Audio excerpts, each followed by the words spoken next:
Assalamualaikum warahmatullahi wabarakatuh. Salam sejahtera untuk kita semua. Bertemu lagi dengan saya, Ibu Fitra Hartati. Ibu akan melanjutkan materi kita untuk produktif di tingkat 12 jurusan otomatisasi tata kelola perkantoran. Di video sebelumnya, kita udah belajar tentang mutasi pencatatan dari jurnal umum ke dalam perpindahan buku besar, yaitu kas kecil. Nah, pada pertemuan kali ini, kita akan masuk dalam penyajian laporan keuangan. Namun sebelumnya, ada baiknya kita, sebelum kamu belajar, ada baiknya kita berdoa dan jangan lupa absensi terlebih dahulu di akun e-learning kita. Oke? Nah, pada pertemuan kali ini kita akan membuat laporan keuangan dana kas kecil. Nah, yang ada di screen layar ini adalah tampilan dari laporan keuangan. Biasanya apa saja isi dari laporan keuangan itu? Yang pertama, itu ada nama perusahaan. Jadi kamu harus tahu dulu apa nama perusahaannya. Tuliskan dia di posisi paling atas. Lalu ada yang kedua, jenisnya apa, yaitu laporan mutasi dana kas kecil. Kalau di materi sebelumnya kan kita buat seperti buku besar ya, atau jurnal umum, maka ini digantilah sesuai dengan apa yang mau kita kerjakan hari ini. Lalu periodenya, periode ini adalah bulan berapa dia atau transaksinya dan tahun berapa dia. Ya, tahun berapa ini kan, kalau kemarin kita akan melanjutkan transaksi dari kasus sebelumnya di pertemuan selanjutnya atau pertemuan atau video sebelumnya, yaitu periodenya April 2020. Nah, di bawahnya ada saldo awal pembentukan kas kecil. Ya, jadi kamu harus tahu dulu saldo awalnya berapa ketika membentuk dana kas kecil itu, baru agak dimasukkan ke dalam atau penulisannya agak menjorok ke dalam. Lalu dituliskan di sini. Lalu ada pengisian kembali dana kas kecil. Letakkan posisinya sejajar dengan pembentukan awal dana kas kecil. Lalu jumlahkan keduanya. Namanya kita buat jumlah kas kecil yang tersedia. Setelah itu kita akan menuliskan pengeluaran dana kas kecilnya berapa. Lalu jumlah kas kecil yang tersedia dikurangi dengan pengeluaran, maka dapatlah saldo akhir dana kas kecil di akhir periode itu. Berasa kamu bisa memahaminya, nak. Supaya tidak lama-lama, kita langsung masuk ke slide. Nah, di slide ini adalah contoh kasus dari pertemuan kita video sebelumnya, ya. Jadi ibu ambil data yang sama, yaitu dari buku besar atau dikenal dengan istilah pencatatan mutasi dana kas kecil, di mana berisi tanggal, nomor bukti, debit, kredit, dan juga akunnya. Nah, bagaimana cara membuat laporan keuangannya untuk dana kas kecil? Yang perlu kamu tahu adalah kita hanya memakai dua kolom ini, debit dan juga kredit. Jadi posisi debit ini dan juga posisi kredit sampai dengan akhir tanggalnya. Jadi dimulai dari tanggal 1 sampai dengan tanggal 27. Jadi kamu hanya perlu datanya itu data apa? Data buku besar ataupun pencatatan mutasi dana kas kecil ini yang harus kamu butuhkan. Ya, jadi kalau sebelumnya ketika kita membuat ini kita butuh data dari jurnal umum. Nah, kalau membuat laporan keuangan atau penyajian dana kas kecil kita butuh pencatatan mutasi dana kas kecil. Jadi yang ibu tegaskan sekali lagi, yang perlu kamu ketahui adalah angka-angka atau nominal yang ada di kolom debit dan juga kolom kredit ini. Oke?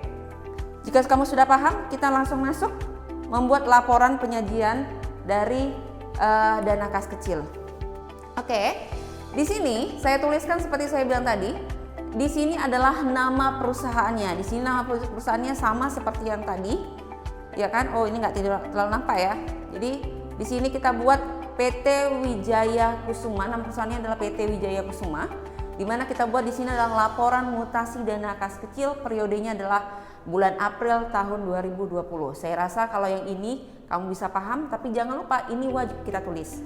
Oke, saldo awal pembentukan dana kas kecil itu 10 juta. Dapat dari manakah angka 10 juta ini? Kita ambil dari angka ini. Oke ya, 10 juta yang ini.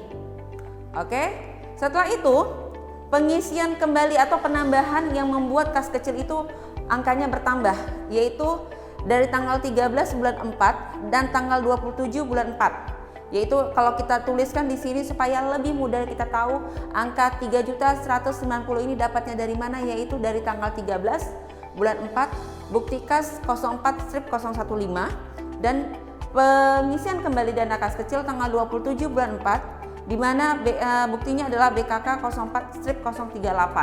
Angka yang 3.150.000 ini dan 3.496.000 ini kita ambil dari sini, dari tanggal 13 dan juga tanggal 27. Oke, jadi selesailah dia untuk pendapatan atau pemasukan dana kas kecil. Oke anak-anak,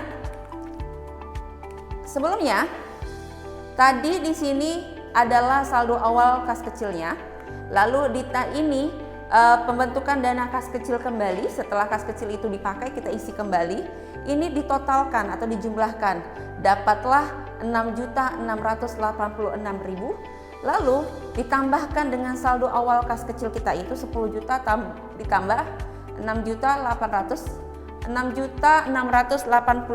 rupiah, maka dapatlah 16.686.000 rupiah. Namanya adalah jumlah dana kas kecil yang tersedia. Setelah kita membuat ini, maka kita sekarang adalah menuliskan pengeluaran-pengeluaran apa yang mengakibatkan atau yang terjadi dalam dana kas kecil periode April 2020 itu. Nah, ada mulai dari tanggal 3 sampai tanggal 26. Kita ambil datanya dari posisi atau kolom kredit. Ini dia, 940.400, 1.250.000, 600, 620, 420, 520.000, 350, dan 1.586.000. Oke, ini dia. Sudah kita tuliskan. Jangan lupa tanggalnya kita juga tuliskan dan nomor buktinya juga kita tuliskan. Setelah itu, kita jumlahkanlah total dari pengeluaran. Maka totalnya adalah 6.686.000 sebanding dengan pengisian kembali yang sudah dilakukan oleh perusahaan. Maka setelah kita mentotalkan pengeluaran, kita kurangkanlah dia dari saldo pendapatan kita kurangkan dengan pengeluaran, maka dapatlah 10 juta. Sama dengan total pembentukan kas kecil kita yang pertama kali kita bentuk. Inilah dia saldo akhir kas kecil sebesar 10 juta. Mudah kan? Nah, intinya ketika kamu nanti kurang paham, kamu ulang-ulang lagi aja videonya. Jika ada pertanyaan, kamu bisa buka di forum kita, forum diskusi kita di Akut Learning, ataupun mungkin kamu bisa beri komentar di YouTube ini atau video YouTube ini. Sampai di sini pertemuan kita, akan dilanjutkan di video-video selanjutnya dengan guru-guru produktif kamu. Assalamualaikum warahmatullahi wabarakatuh.